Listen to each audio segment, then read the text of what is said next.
Tanpa pengawalan, 8 orang yang diamankan oleh tim penyidik KPK dalam OTT KPK di Oku telah tiba di Bandara Sultan Mahmud Badarudin II Palembang untuk diberangkatkan ke Bandara Halim Perdana Kusuma menggunakan pesawat Batik Air.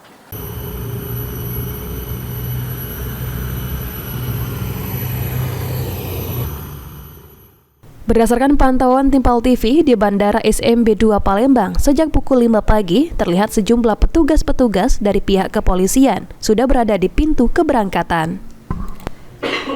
8 orang yang di OTT KPK di Oku oleh tim penyidik KPK tersebut tiba menggunakan 5 mobil Innova masuk ke parkir pada pukul 5.30 pagi. Tanpa borgol di tangan dan menggunakan masker, 8 orang tersebut masuk ke ruang tunggu bandara pada pukul 6 pagi.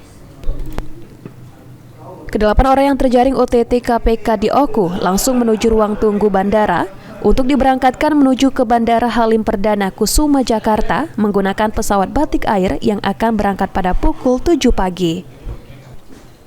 Diberitakan sebelumnya, KPK menangkap 8 orang dalam operasi tangkap tangan di Kabupaten Oku.